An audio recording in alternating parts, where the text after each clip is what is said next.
Longue séance du Conseil de la communauté de communes du Pays de Bitche, et c'est ce que présageait la liste des 39 points à l'ordre du jour. Il a d'ailleurs été évoqué par le maire de Anvillers d'inscrire au règlement intérieur la limitation de la durée de ces séances.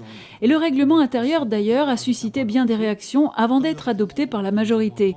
L'objet du litige, l'absence d'une commission ordures ménagères parmi les différentes commissions de travail constituées. C'est-à-dire, quand j'adopte le règlement intérieur maintenant, cela veut dire que je l'adopte sans la commission des ordures ménagères.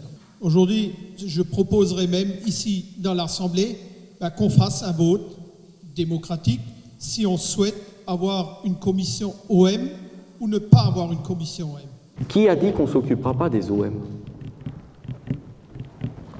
Mais la question des ordures ménagères sera gérée en commission des finances. Parce que la première difficulté des ordures ménagères, c'est le coût. Où c'est qu'on gère aujourd'hui les questions financières, le coût et les prestations, puisqu'aujourd'hui, c'est quand même la commission des finances et du budget qui valide les grandes masses, qui va valider l'imposition, qui va valider le mode de financement et qui donne à cette communauté de communes les moyens de payer ses engagements.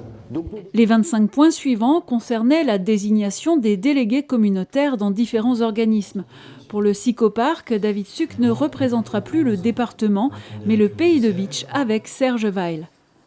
Au CIDEM, 5 sièges reviennent à la communauté de communes du Pays de Bitche. Siégeront Joël Roman, David Suc, Katia Haim, Serge Stebler et Jean-Claude Hubert, conseiller municipal à Bousswiller. Le point 31 proposant une réorganisation des personnels de la communauté de communes avec la création d'un poste de collaborateur de cabinet a été fortement critiqué. 7 communes ont voté contre cette proposition: Épin, Rimelin, Mouterhouse, Ormerswiller, Valsbronn, Schmidwiller et Sturzelbronn.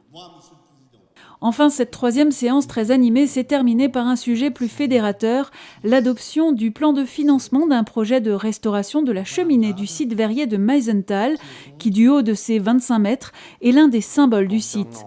Une subvention sera demandée au titre de la dotation d'équipement des territoires ruraux pour financer la moitié du coût des travaux engagés, qui s'élève à 161 700 €.